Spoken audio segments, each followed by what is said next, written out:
Tengok iki tak kandhani. Satria-satria jare mau sore Kakang Semar tak bantu lahir batin.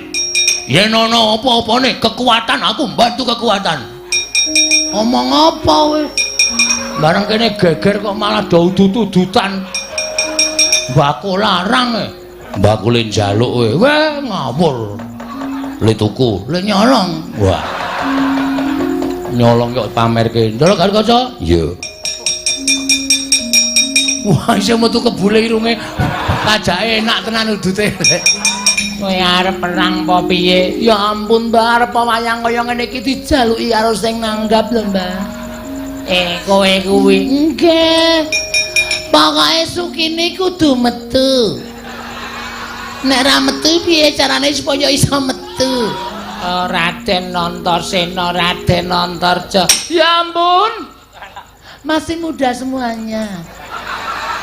Iya, aha, itu obat buat gue. Ana maju kana. Iso ngalahke wong-wong sing belani Semar kowe entuk ganjaran. Sen. Tele-tele, klakon tele-tele. Ade, kebablas. Minggir, Mbah. Kula serang kepengen perang lho, Mbah. Iya wis maju kana. Ya ampun, Mbak iki kok dipotong. Masa kalingan sing ora ngrek. Pero siras budak kaya ngene iki. Sirah budak gak ida itu. Menungsa tatanan Sencaki Gatot Kaca Antarja maju legane atiku iki Sukini.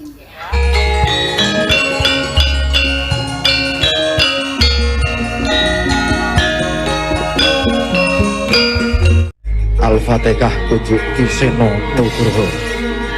Bismillah. Kaget kula Den. Para kawula sami alok menawi wonten Alendra ingkang tedhak wonten ing Karang Kadempel. Lah kok jebul sinuwun Ndarawati.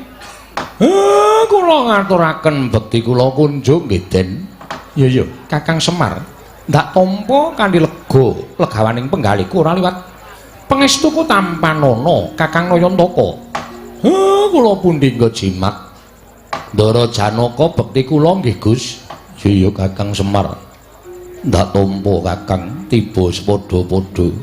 Ndara Setyaki bekti kula. Ya Kakang Semar wis ndak tampa gawe gedhening atiku ora liwat pangestuku Tampanana. Kula pundi nggo jimat pariping dayanana ing kasantosan. Lah kok mboten nyono-nyono? Kula ora ngimpi apa-apa lah kok papan kula kerawan para her-her, para priyagung-priyagung. Waduh. Sinuwun Ndara Kresna bekti kula kunjuk nala garing tak tampa pangestuku Tampanana nala garing. Nun inggih sangat anggen kalau ndadosaken jimat pariping. Ndara Janaka bekti kula nggih Den.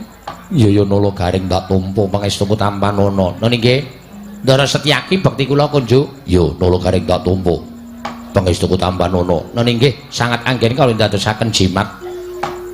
Sinuwun Ndarawati bekti kula nggih Den. Panakawan Petruk tak tampa pangestuku Tampanana. Nun inggih Ndara Janaka bekti kula. Ya Petruk tak tampa pangestuku Tampanana. Nun inggih Ndara Setyaki bekti kula. Ya Petruk tak tampa pangestuku Tampanana.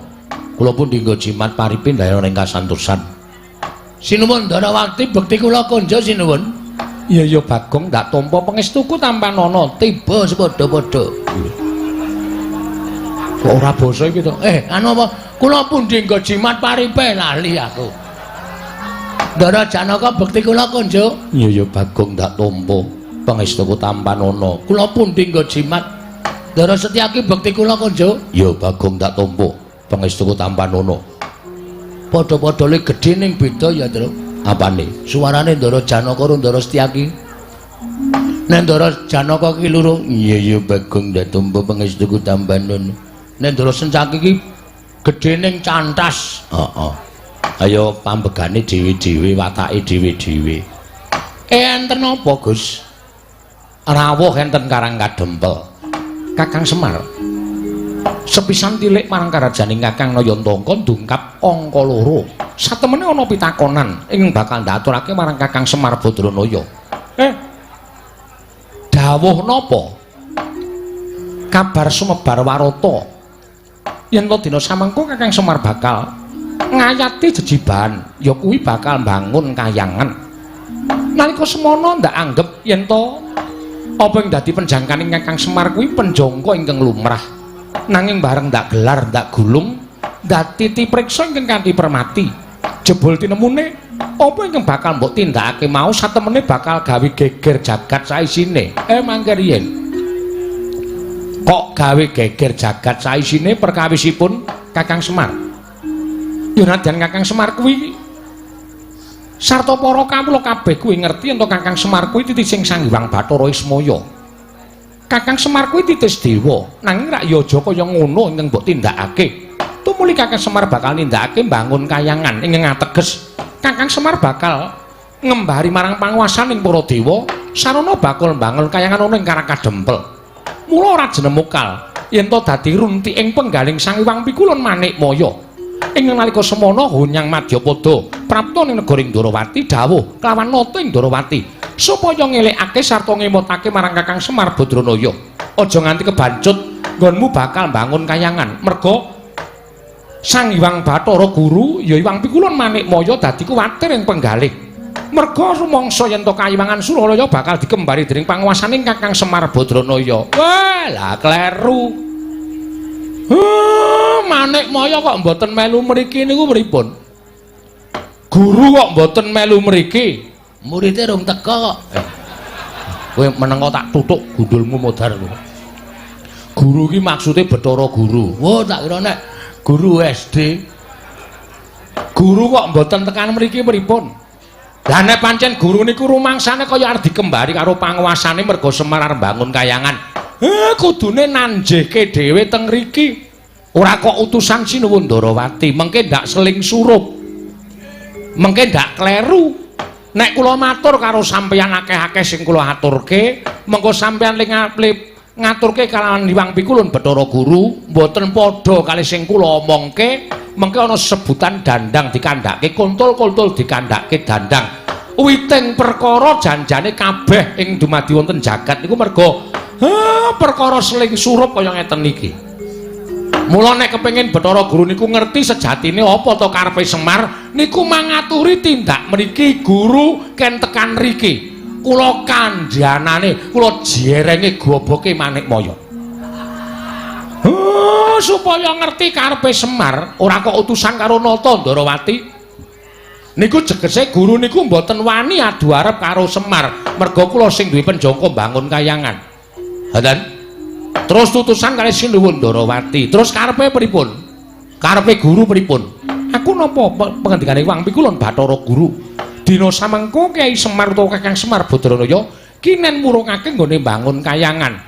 Nek kula ken murungke kula ora iso. Kula ora gelem murungke bangun kayangan. Merga guru ora ngerti apa to wigatine nggen kula bangun kayangan. Coba aku tak ngerti wigatine apa. Wigatine ora kok perkara kula niku pengen bangun kayangan papan sing magrong-magrong kaya kayangan Suralaya sing dumadi saka Jamrud Hergeni Mas Mutiara niku mboten. Kayangan niku papan sing becik, kayangan niku papan sing apik. Wonten kayangan mriku mboten wonten rasa memungsuhan, ora ana rasa regejegan. Anane mung ayem tentrem, macinamatan daya dinayan. Uripe yen abot padha dipikul, yen enteng padha dicangking. Niku wong urip enten kayangan mriku. Mula kula kepengin bangun kayangan. Ngamarta niku embane kaya kayangan. Uripe para kawula embane kaya urip enten kayangan. Mboten kok kula kepengin bangun kayangan wujud papan sing magrong-magrong. Sampeyan niku pripun to, Den? Titis Wisnu kok mboten tanggap sasmita niku pripun? Kudune sampeyan iso matur karo Hyang Pikulun Bathara Guru kalih Manikmaya napa sing dadi karep kula. Ora kok sampeyan ming mambangun miturut dawuhing guru, dumeh Bathara Guru niku sesembaning para titah sampeyan kon ngalor kon ngidul dibalangke ngetan ya ngetan, dibalangke ngulon ya ngulon. Kula nuwun sewu, sampeyan niku ratu apa watu?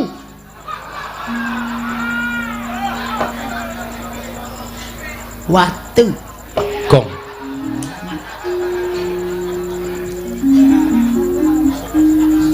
Coba kula tak takon. Sampeyan niku ratu napa watu? Nek sampeyan niku ratu, mestine nek dikongkon ngalor, dijlentreke riyin karepe pripun? Terus kudune kepripun? Niku sampeyan miterang karo Bathara Guru. Ora mung manut grubyuk ngalor-ngalor ngidul-ngidul. Kula ngerti karepe Bathara Guru niku kula ngerti. Dheweke ora wani tekan kene merga Sor Prabawa karo Semar. Waduh.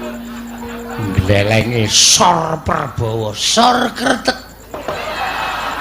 Gong kuwi nek nyaut kok mesti elek to.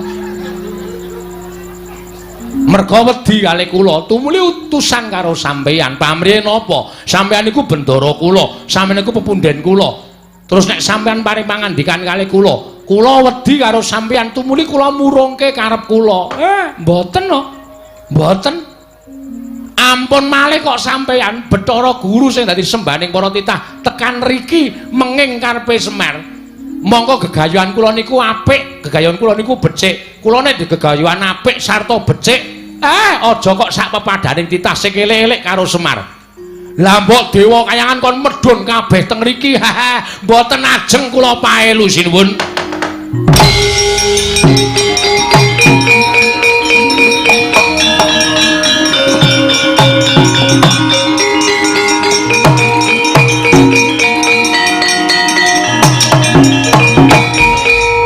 Pasane ku Bathara wayah loro jagat. Dadi ngono to karepaning nggih Semar Badranaya. Yen ngono wis ora ana tandha tresnamu karo Natandrawati. Yen ngono wis ora ana tandha ngabekti ning Semar Badranaya kalawan Natandrawati, aku kuwi sesembahmu. Aku pepundenmu Semar. Ing lumrahe kowe mesti mbangun miturut kalawan pepundenmu, lumrahe kowe mbangun miturut kalawan Natandrawati. Nanging sengguh temen ucapmu, kemewat kowe ngregem jimat. Kaya rumangsa wis bisa ngakahi jagat. Yen ngono tak temtokake yen to Semar Badranaya wis ora manut karo Ratu Ndrawati. Yen ngono yen Kakang Semar ora gelem murungake nggone bangun kayangan, apa aku yang bakal murungake Kakang Semar nggone bakal bangun kayangan. Nadyan kudu kepiye carane rawe-rawe rantas malang-malang bakal tak putung Kakang Semar Badranaya.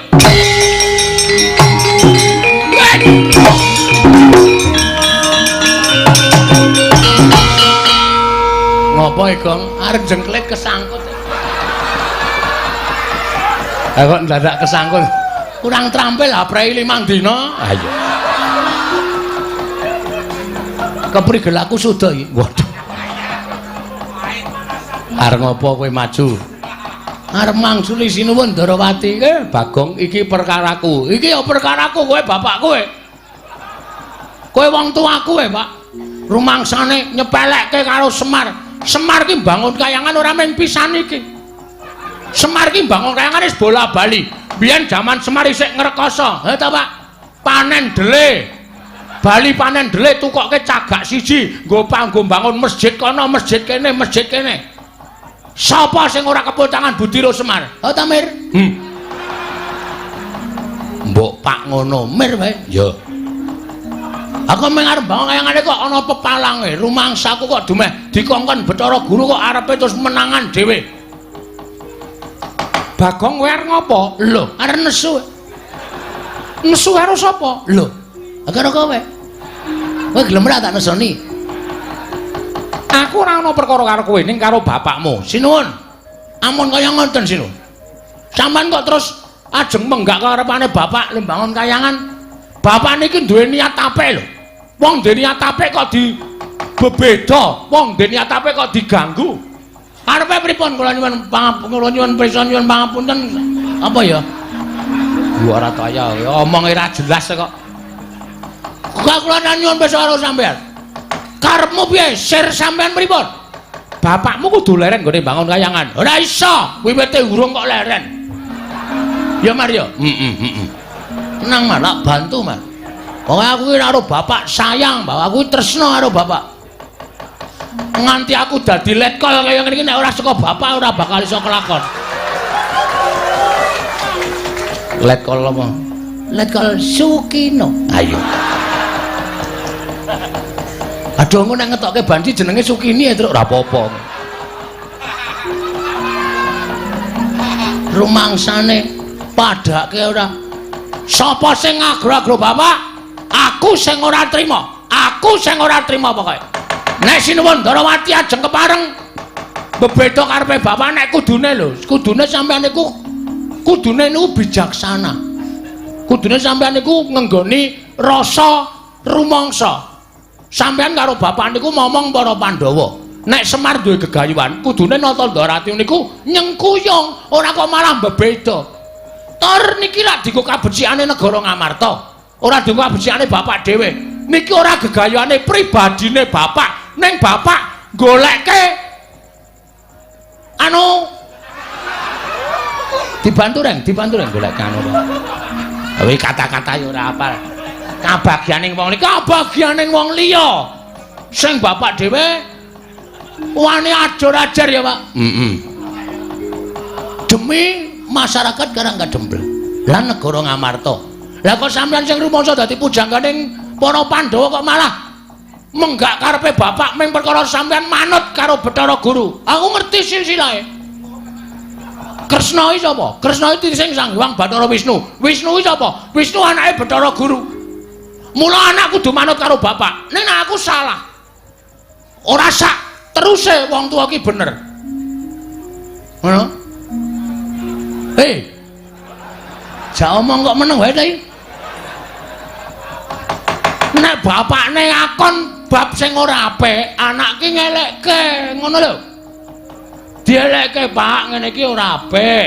Ngene iki apike ngene, ngono. Ora kok ming sendika, Pak. Anak mbangun miturut dawuh bapakne, lek aku ngeleh colongke telo, mangkat. Aku salah. Kok ngono kok Semar arep bangun kayangan kok dumedikon karo bapakne Bathara Guru kok. Wisnu, Semar dipenggak aja bangun kayangan, mergo ngembari marang kayangan Suralaya. Bapak ki ora arep gawe papan sing magrong ki ora. Ning bangun moral, jiwa, pri kemanusiaaning para masyarakat Ngamarta. Pri kemanusiaan iki apa, Gong? Hah? Pri kemanusiaan iki apa? Ya ming manungsa ketemu peri. Ora iso omong, ora iso ngandhake kok. Moral PMP. Waduh. PMP iki pendidikan moral Pancasila. Kuwi wis ra ana ning atine masyarakat, mula arep ditukulke meneh karo bapak. Aku kowe kok nyarusiku. Nek kowe arep mepalangi karepe bapak, ora masalah. Ratu Ndarawati, ora masalah. Lho, kowe malah ora basa karo aku. Tak basanono wong sampean pakartine elek kok. Aku wegah basane wong elek. Lho yen ngono kowe wani karo Kresna. Lho. Aja kok sampean. Dewa mudhun wae aku ora wedi. Gong, nek omongan cangkeme sing apik. Kok nek ana dewa medhun tenan. Mbok sing apik lambene truk. Aku wani tenan ora? Ora Aku dadak nyebut ora. Ya wis udu dewa. Lho. Omong kok mulak-malik. Yen pokoke masa memarang aku, tetep aku ora trima. Tan trimane Bagong sapa wae sing arep meparangi karepe bapak kena watane iso nglangkai kuwandane gareng. Weh. Aku ngapa? Rasanange ora. Aku arep mati Truk. Ora wong Bagong iki ngapusi kok ora. Langkano kuwandane Bagong legane atiku.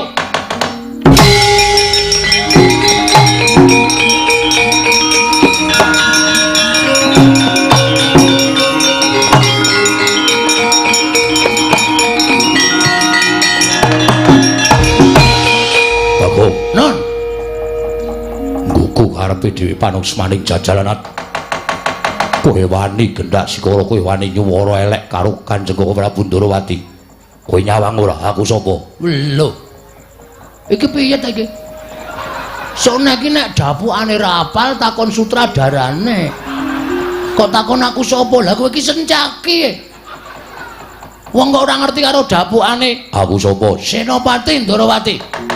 Sopo sing wani karo Koko Prabu Ndarawati tandinge Setyaki. Yen ngono kowe wani karo Setyaki. Nun sewu nggih, Mas. Ratu Gustimu wis tak tantang apa meneh ming sak ngisore. Kowe iki senopati, kowe iki sak ngisore ratu. Ah jelas wedi aku.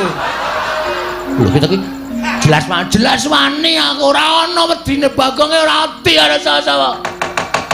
Yen ngono wani harus diaki sing tak medeni apamu. Metu njaba. Piye? Metu njaba. Gong tak tutuk sirahmu kowe. Iki peresmian masjid ora tremongan cangkeme.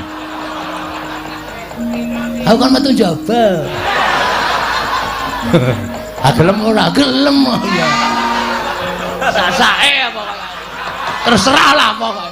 Manut aku pokoke. Metu njaba metu njaba. Ayo legandang dereng metu njaba tutut ya.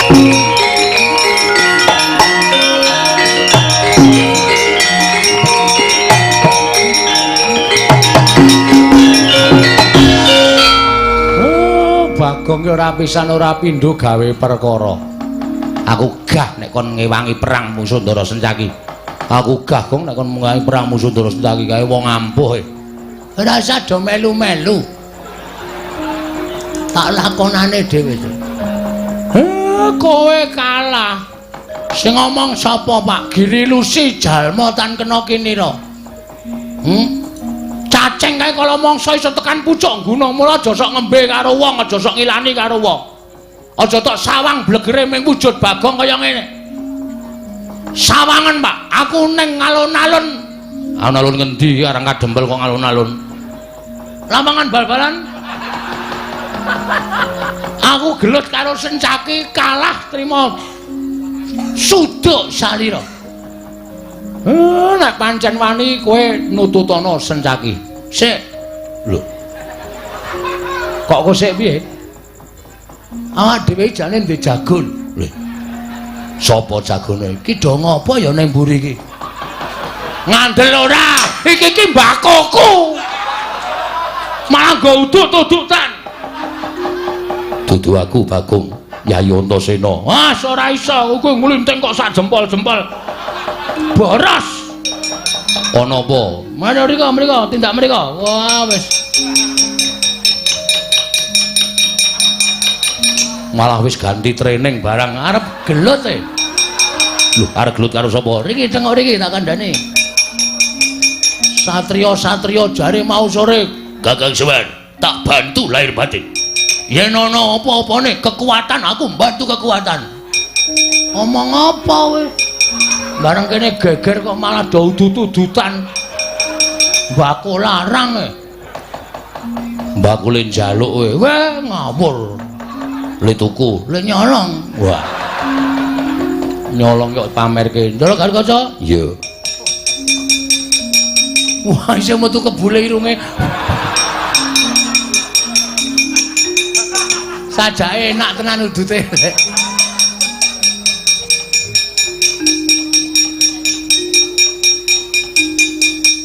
Lenggah? Yo.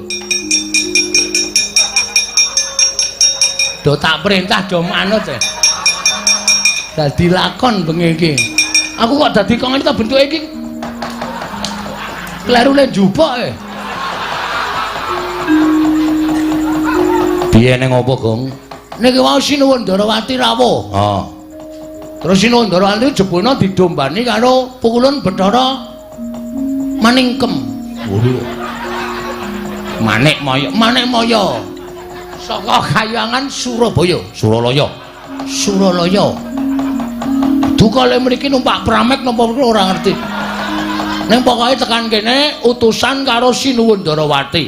Sinuwun Ndarawati kon nanjih kali Bapak Semar merga pukulan Bathara Guru rumangsa kawatir nek Semar niku ajeng bangun Kahyangan ngembari panguwasane ngiwang pikulun Bathara Guru teng Suralaya. Lho. Lah apa Kakang Semar ora mblabari utawa ora matur marang Siwa Ndarawati nggone bangun Kahyangan iki ora mbangun wujud papan sing magrong-magrong. Empun. Ning tetep Sinuwun Ndarawati ajrih kalih Sing Bathara Guru dawuh karo Semar tekaku ning papan kene supaya kowe murungake nggone bangun Kahyangan. Wah, Semar muring. Wah, Enggak bangun Kahyangan lu. Sampeyan iku kudune titis wis werna-werna bla bla bla bla. Yo. Nganti Sapa, Truk? Sinuwun Darawati. Sinuwun Darawati ngentut.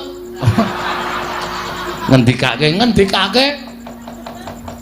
Nek nganti Semar ora murungake nggone bangun kayangan, aku sing bakal murungake. Tratap. Sing mak tratap kula. Kula nesu maju mengarep. Terus Sinuwun Darawati tak tantang. Lho, kowe nantang karo Sinuwun Darawati? Heeh. Ayo ben mangkel kok. Semar arep dikaco. Terus iki Sinuwun Darawati nanti metu njaba. Sinuwun Darawati metu ning njaba. Karo sapa kancane? Raden Janaka. Karo meneh Raden Setyaki. Sing ora trima Setyakine maju mengarep malang kerik brengose obah kabeh. Aku ya ora wedi brengose ya tak obahke. Endi kowe ra dibrengos kok? Wah, tutuk ndase bagong. Obah no ndundun ngono. Brengos kok ndundun. Ha, brengos ya tak obahke kula ya nesu. Terus dadi tantang-tantangan. Ndara Setyaki bakon nek wani karo aku metu njaba. Oke, apa tak turuti karepmu. Blajat metu njaba kabeh. Lah terus kowe nyeluk aku, sampean mau muni piye? Sing endi?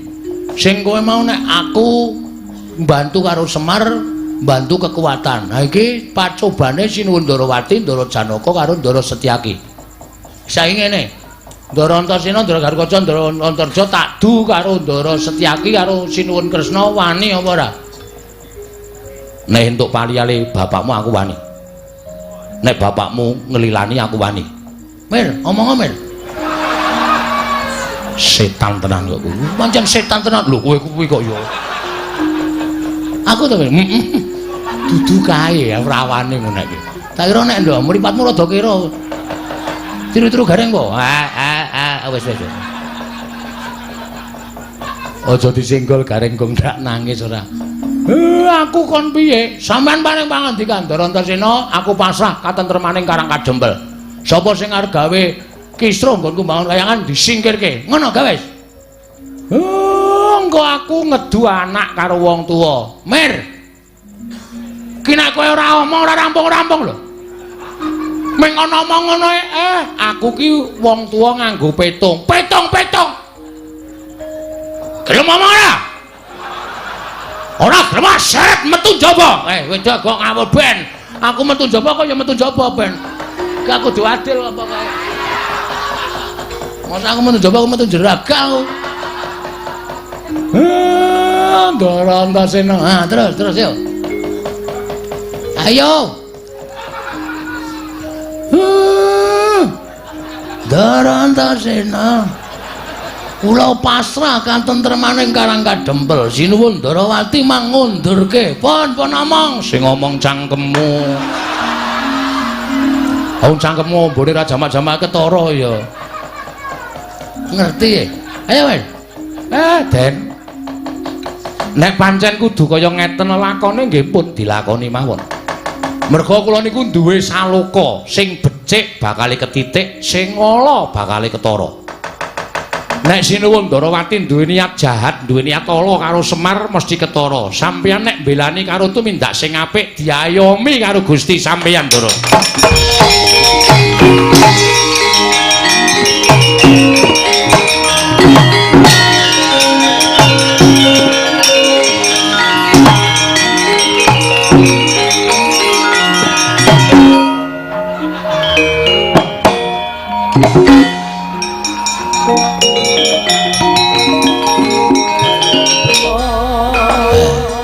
Panjen bocah siji iki mesti gawe perkara.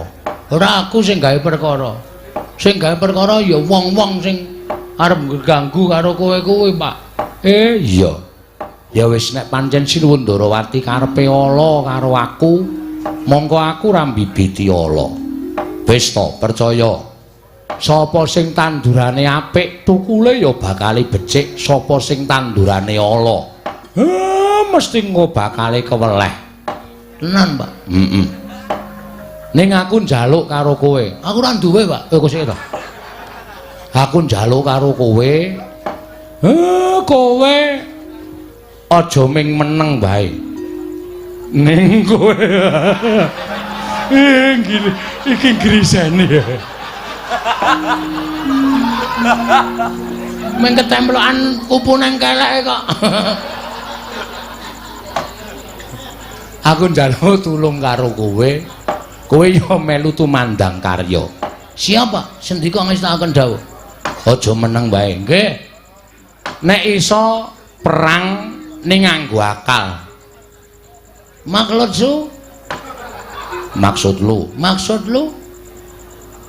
karepku perang ning aja nglarani. Nek iso nganggo budidaya ego partikel piye carane mungsuhe kalah. Ning kalahe kalah wirang ora tatu ora lara. Oke, mengko gawene Pak. Iya. Ngaten sampun cekap. Kula matur sampun Bapak Semar menawi lepat Diagung Pangaksami keparang medal Jawi mbibaraken para kawula ing sampeyan gantung sebo. Nah, kowe iki nek gelem basa apik ya apik. Ning nek wis omonganmu sak karepmu dhewe iki kaya ora weruh tata krama. Tapi ini anu Pak, tapi ini piye? Ini apa niki ungkapan hati masyarakat kecil seperti saya, Pak. Iya. Wis Bagong anggere kaya ngono wis ora iso dilekke tenan. Rumangsaku kok iya. Petro, dalem, Pak. Petro. Wonten dawuh. Kawula dibubarke ditata aja nganti ana ing kasempyok ing aradan. Nggih, ngestokke dawuh. Gong, non. Sing bibiti perkara iki mau kowe. Nggih, pancen tak akoni. Kula sing nantang Ndara Setyaki, kula sing wani nduwa kekarepaning Sinuwun Prabu Ndarawati. Lah, mula aja nganti dikira Antasena karo kakangku Garukaca iki melu-melu perkara iki. Nek pancen kowe wis wani nantang kudu wani nandingi. Waduh. Kok kula lah sampean? Mengko nek kowe tanding kowe kalah, aku ngewangi iki wangun. Ning nek kowe durung tanding kok aku wis ngewangi kuwi ora wangun. Mengko ya nek kula meng kalah, nek modar ora usah kuwatir tak uripke. Nganggo napa? Nganggo banyu sungutku iki. Ki nek diperes metu banyune iso nggo nambani wong loro nguripke wong tekaning pati. Yakin? Ya. Ora ngapusi lho iki. Ora. Anakku jek cilik-cilik lho. Iya. Nang nganti aku mati tenan sing ngopeni anakku sapa? Wis ora usah kuwatir. Mak cilik Setyaki kae tanding ngono sik. Engko nek kowe kalah mlayu ning anakku, aku tak sik rembugan karo Mak cilik Setyaki. Estu nggih, Den? Ya, Ndara Garukaca nggih. Ya, Bagong ora usah kuwatir. Nyuwun pangestu. Dikira wedi karo Raden Setyaki tak ngetokke kekendelane Bagong. Ya, sing ati-ati ya, Gong. Nggih. Bagong, Nun.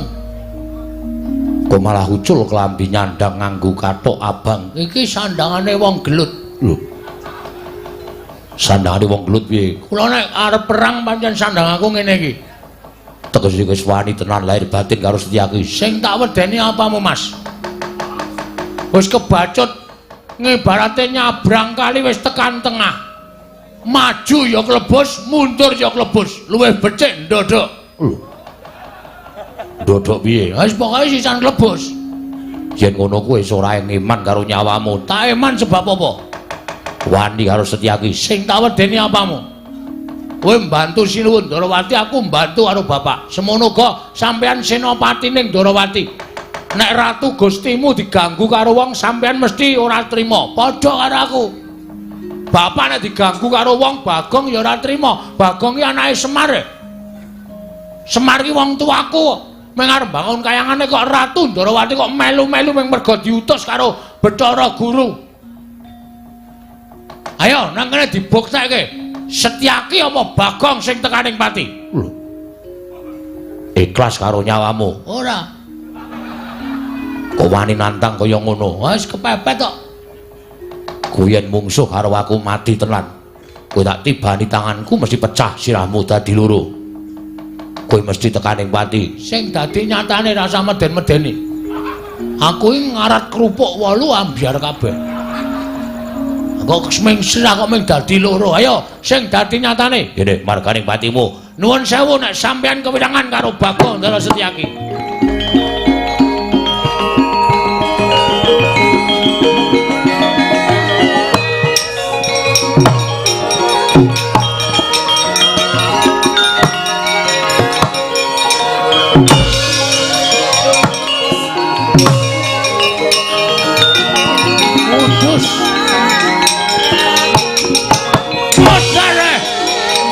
Ayo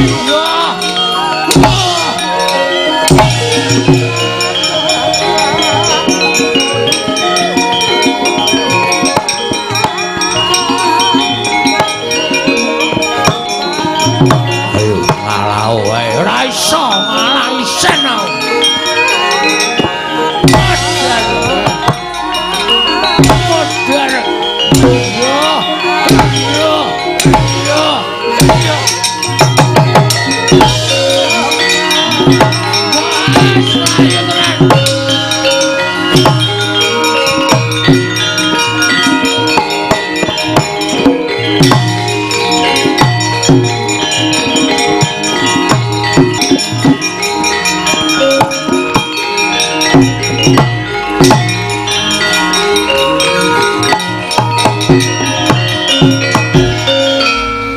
Ngapa kowe kaget? Hah?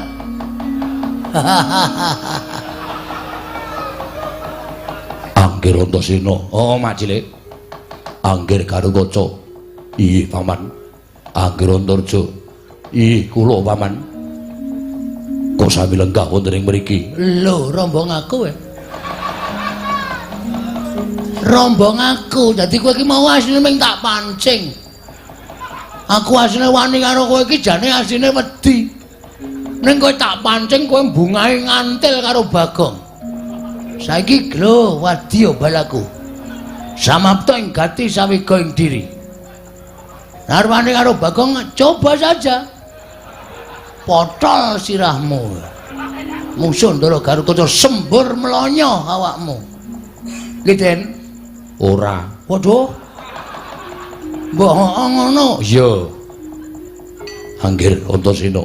Ana apa, Lek? Kok lenggah wonten mriku? Gong minggir sik. Nggih. Sampurnake mau. Wong glelenge kepati-pati ora. Pancen aku nang kene. Anggir Antasena wonten lenggah wonten mriki wigatosipun. Aku wis kebacut sumpah karo kakene Semar nek bantu karo kakene Semar lahir batin. Monggo kakene Semar paring dawuh karo aku ora perlu dibantu babakan Prabaya Brana Picis ning dibantu babakan kekuatan. Yen ana pacoban ingkang bakal tumama kakene Semar nggone bangun kayangan, aku sing tinanggenah supaya nyingkirke pacoban mau. Monggo Bagong matur karo aku nek Siwa Ndarawati dibantu Mak Cilik Setyaki bakal jugarake Kakang Semar nggone bakal bangun kayangan. Bener apa ora? Ya ngaku. Ngaku barang sing nakoni Antasena kok plendas-plendus kowe. Mau sing nakoni aku glelenge raja malah Bagong pecah siramu dadekke loro. Wonge papat kok mung dadekke loro. Nek Dora Oman piye? Ih, pancen jatosipun ngaten nggih. Lek gandeng aku wis saguh karo kakekne Semar, mongko aku ki jiwaning satriya. Nek nglencati apa sing dadi sumpahku, aku bakal nampa hukum saka sing gawe jagat. Mula nek Lek Setyaki, Paman Setyaki arep gawe rusak Karang Kadempel, luwih-luwih jugarake kakekne Semar nggone bangun kayangan, mungsuhe dudu sapa-sapa, ning aku, Kakang Garukaca, Kakang Antarja. Digawe rame ya gelem, dirembuk sing apik-apik ya gelem. Odar.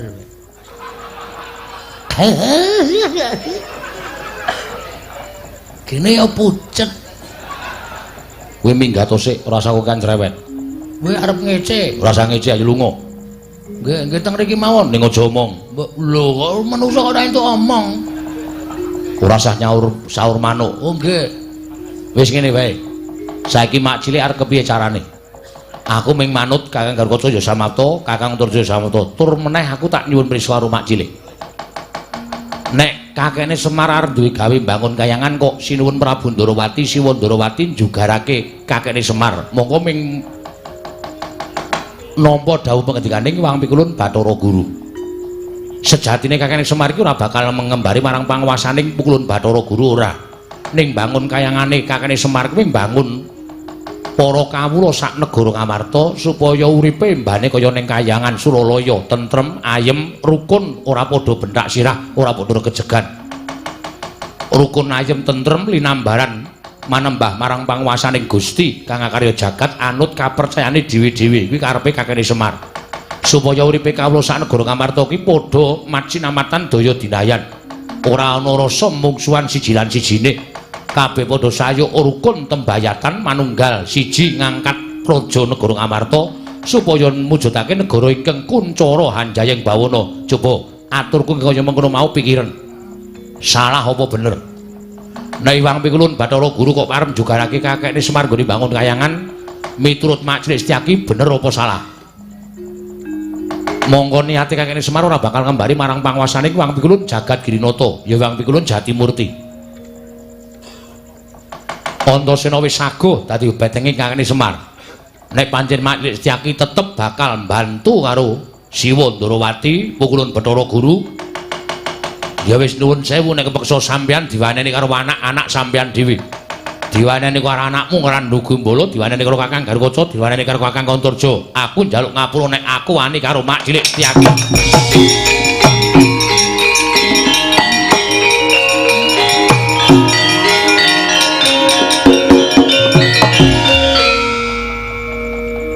Kula nyuwun pangapunten pareng mboten nggih. Lho, njaluk ngapura perkara apa? Sareng kula manah-manah mboten selaminipun kula menika mbelani tiyang ingkang leres. Lire Mak Cilik ngendika kaya ngono, kula malah manah menapa dipun lampahi dening Kanjeng Prabu Ndarawati menika namung manut dhateng perintahipun Iwang Pikulun Bathara Guru. Monggo nyatanipun sareng kula midhanget ngendikanipun Anggira Antasena menapa dipun lampahi dening Kyai Semar menika leres. Mboten nedya ngembari dhateng panguwasaning para dewa. Nah, syukur nek sampeyan eling. Tegese nang kene ora bakal ana peperangan sing gedhe. Tegese ora bakal ana peperangan antarane Mak Cilik karo anak-anakmu Antarja, Antasena, Gatotkaca. Piye iki ngejak damai? Ya Bagong aku salah. Ya ora apa-apa, sone rasa gleleng ya. Dumeh wong seneng gelut, dumeh wong seneng perang kok. Ora malah iki mergane patemu. Kala mangsa kula kandhani nggih. Jalma menika tan kena kinira, girilusi kaya Bagong ngene iki. Arep wong kaya ngene ning akeh sing bantu, akeh sing ngewangi. Iki mau urung nek sampeyan tak laporke upama aku ki dadi wong tumbak cucukan, aku matur Ndara Antasena. Dandang tak aturke kontul-kontul tak aturke dandang. Apa sing tak gawe-gawe tak aturke Ndara Antasena, Ndara Antasena sampean jotosan karo Ndara Antasena, sapa sing kapitunan? Ya Bagong, nggih. Mari sona iki ora sok aneh-aneh. Ya ora. Piye terus arep iki madeg dhewe apa bergabung? Aku manunggal karo kakekne Semar. Ah, iki mau ngene peraturane. Peraturan apa? Ana peraturan iki mlebu anggota bangun kayangan iki ora sak penake. Ana peraturane. Peraturane piye? Syarate iki mau Ndara Antasena, Ndara Garukaca ya maringi aku. Lho. Menehi apa? Lho, tiket bergabung. Apa iya? Aja seru-seru. Piro? Mano cahe kelase? Paling sithik 350. Yo aku dadi siji. Nyolak bayar kenceng. Nah, tetep saiki wis dadi ditulis sebagai anggota Linmas Karangkadempel. Yo Bagong, boleh bergabung.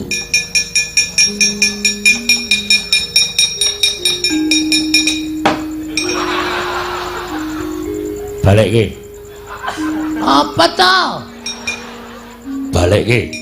Ora tau balik ke aku moh ngewangi bapakmu.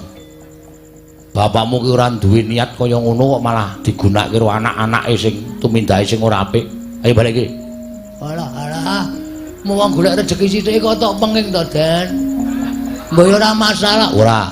Ora ana sing menehi Bagong lek jaluk Jaidan. Kene bali. Meng mampir tok.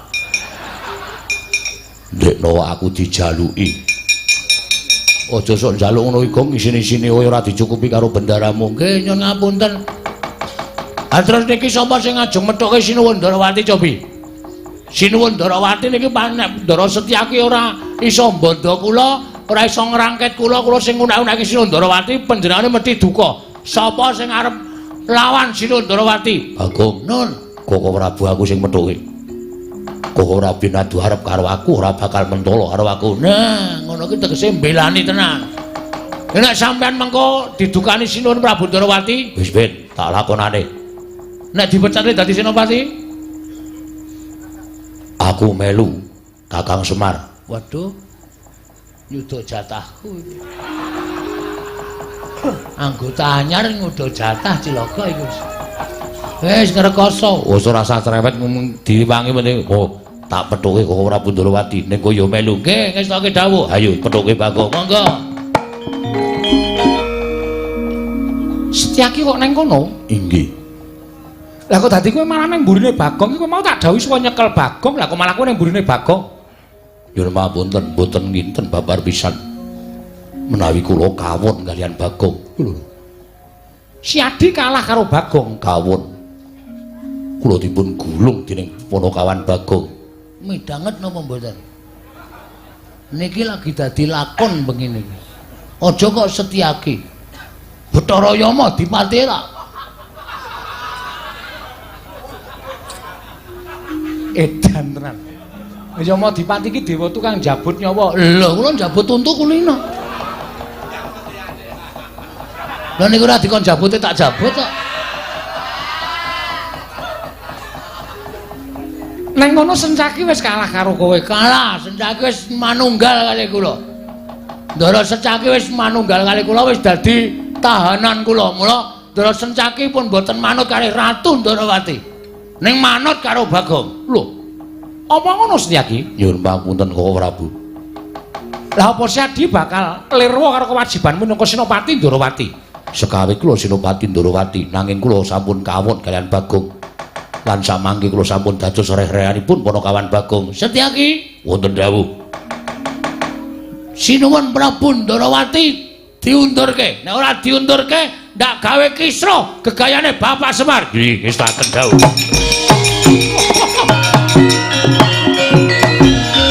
Kowe iki piye? Aku ki ratu Gustimu kok tak junjung sapenae dhewe. Gondul. Lho, bali piye? Sampun ngantos ganggu kalian pun Kakang Semar. Setyaki, aku ratu Gustimu. Samangke kula sampun kawon kalian Bagong. Kula mboten badhe manut kalian sinten-sinten kejawi kalian Bagong. Jagat Dewa Bathara Setyaki, wonten dawuh. Pun Kakang Ratu ing Mandura Prabu Baladewa dawuh Setyaki. Undurna Nyai Kresna. Mriki ngestaken dawuh. Wela edan tenan iki. Iki lelakon apa lah kaya ngene iki? Mundur mboten. Setyaki aja kaya bocah. Mundur mboten, boten mundur. Paribaksa kula ingkang kunduraken. Wela karepe dhewe.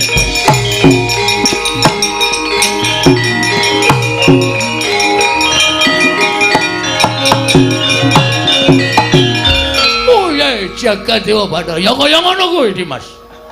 Ya kaya ngono kuwi sing tak karepake. Si Adi kudu bantu lawan pun Kakang Yayi.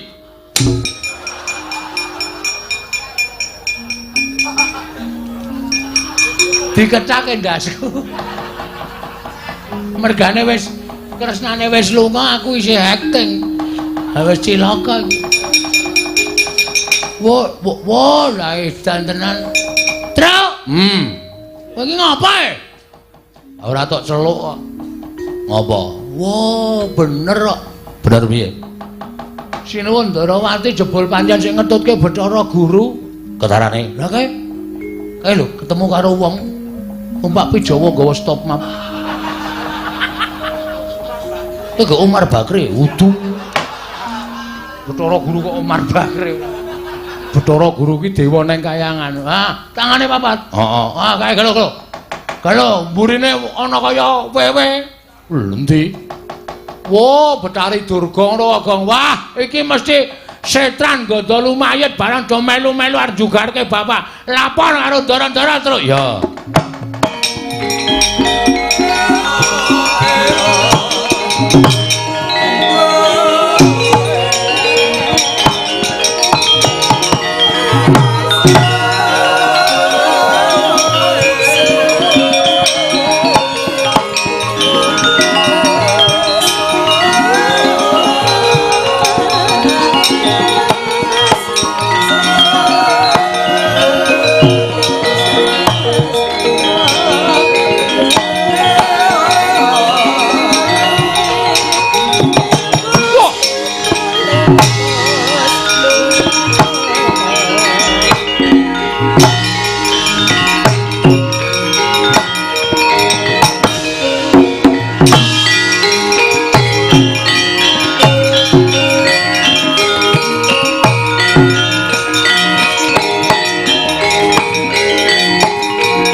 nututi lamun katututan lamun mangsa prawira tiktaya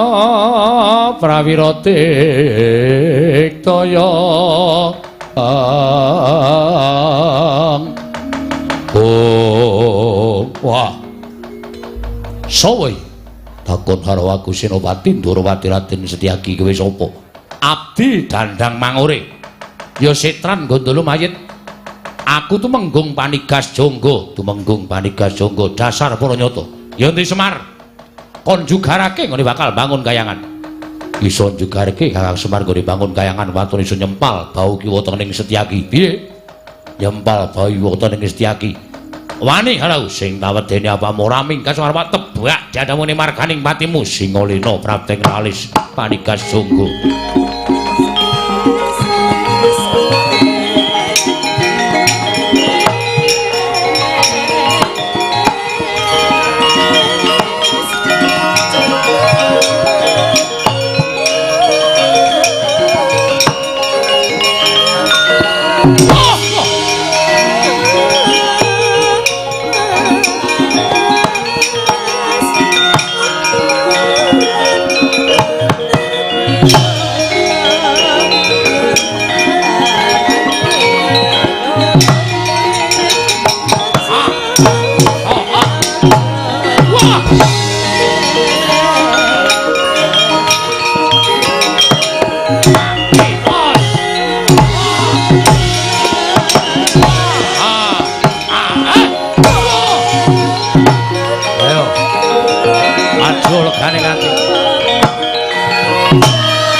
Aja mayu.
Wis apa?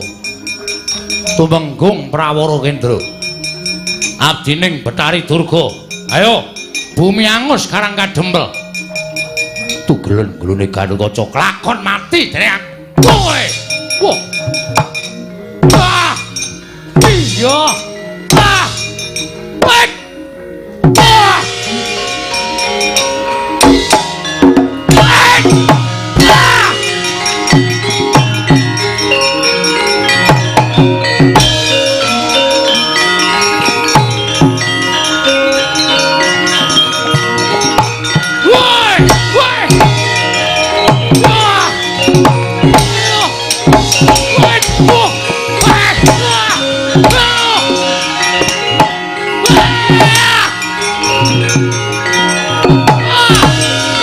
Oh, malah nang ngisor.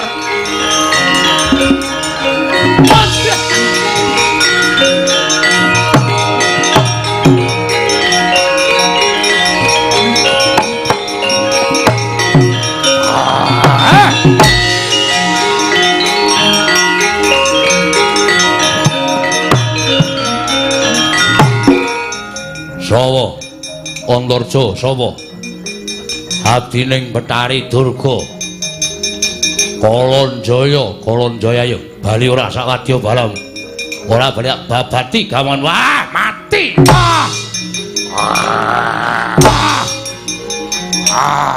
hai hai wah waduh.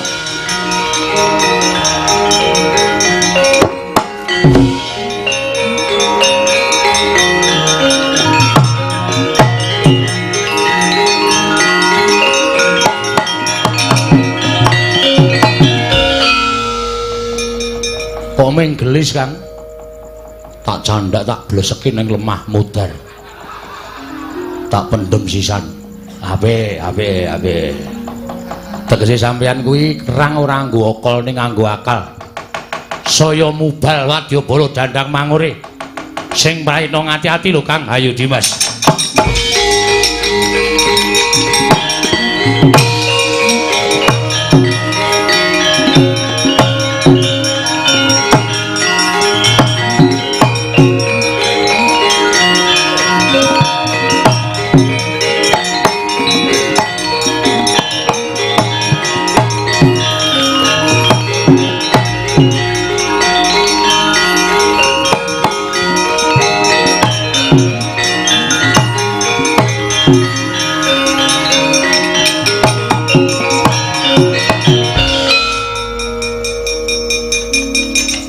Nikas Jangga. Nggih, Mbah.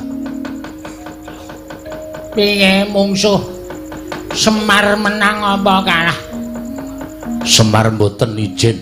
Lho, dipun bantu dening anak-anak Pandhawa. Kula pinanggih kalian Setyaki. Setyaki? Nggih. Jebul pinanggihipun nadyan kula menika sampun dados abdipun Betari Durga. Dewaning panggoda pangrencana nanging nyatanipun kula kawon kalian titah sewantah nami Setyaki. Kaya mungsuh Sencaki. Bejo kowe ora modar. Sencaki ki wong gaweane gelut. Gek kowe iki lagi minyik-minyik. Prajurit durung tau perang ming lagi latihan tok kok wis perang. Ana mundur ana. Nggih, Mbah. Wah, edian. Tangane antepe ra jamak-jamak ming cilik ning kok antepe dilatih kok ngene iki olahraga saben dina kowe ming madang wae semboyane wong dandang mangure kok anggere ketemu kok ming madang ramadang semabut semboyan kaya ngono kok dipeng-pengke ora mati kula Mbah sumbang suanu prap. Sapa jenengmu? Nggih. Kula pun Prawara Kendra. Nah, piye? Mungsuhmu sapa? Kula mboten tepung ning satriya Mambah Dirgantara. Mabur. Nggih. Dadane ngene murup. Nggih.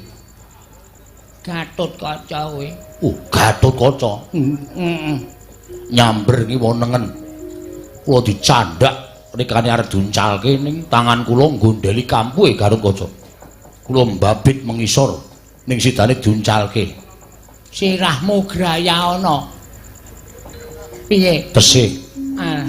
alhamdulillah. Gatotkaca iki gaweane nugeli sirah.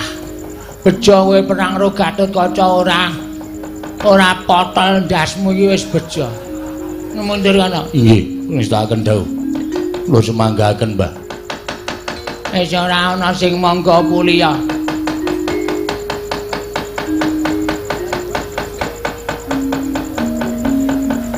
Sampai iki prajurit sing arep maju. Yen lewat aku kelingan dubur kae. Biyen tak goleren, ayo,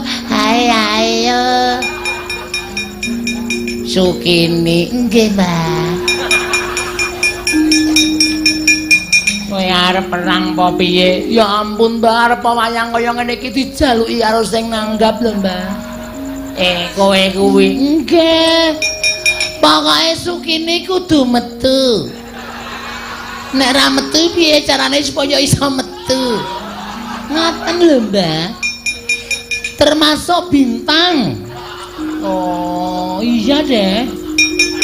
Arep maju mungsuh karang kadempel.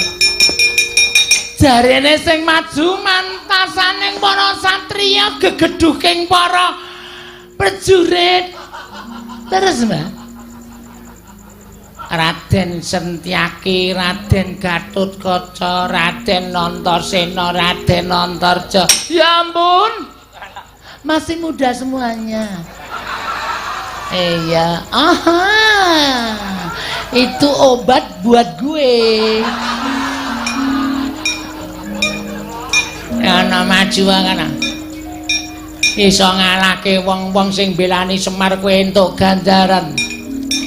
Oke, Mbak. Ning nek kalah ditugel gulumu. Aduh.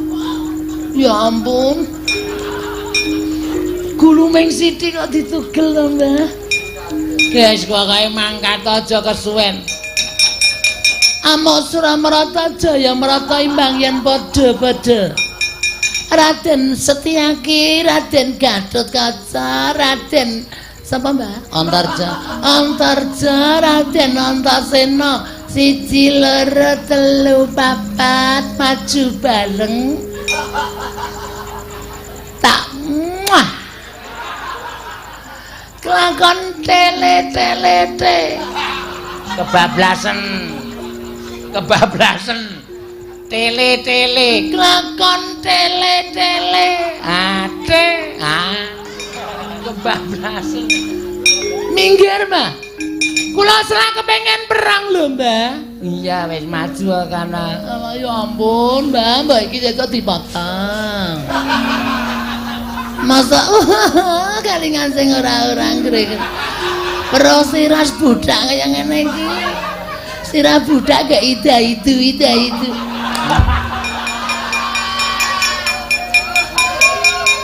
Menungsa tatanan Sentyaki Gatotkaca Antarja maju legane atiku iki Sukini. Nek bengi Sukini, nek awan Sukina.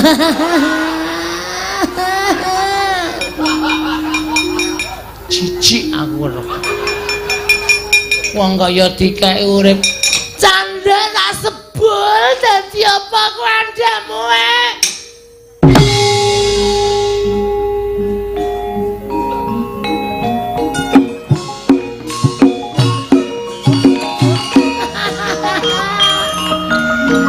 Asik tenane gamelane suarane apik.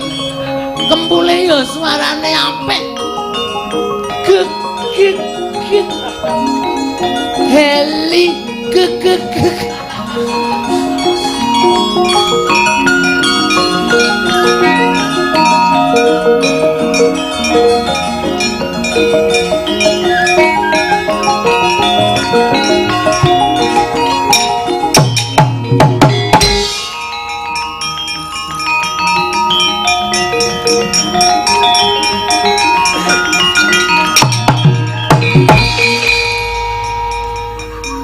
Aja mati tanpa aran.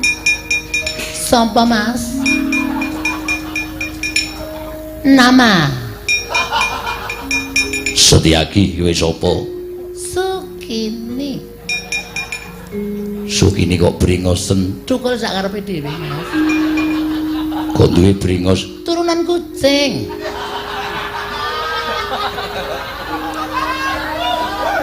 Kalian nama dagelane Mbah Gito Gati. Kok bringosen turunan kucing. Arep ngopo mrene? Nglabras. Nglabrak. Nglabrak. Maafin dong kan yo salah kata. Iya. Ayo, kaya apa aku sing kecet-kecet. Manut nang endi papane wong perang? Nang endi papane wong perang? Ning kono ana kebon peteng, Mas. Yuk. Ayo. Yuk. Kowe iki wong lanang apa wedok? Manut, Mas, kebutuhan. Nek lanang wong ra thukul. Nek wedok kok brengosen kan bingung. Aku pancen jiwane lanang, Mas, tapi apa darahku mengalir perempuan. Iya, Mas. Piye mundur? Gilane.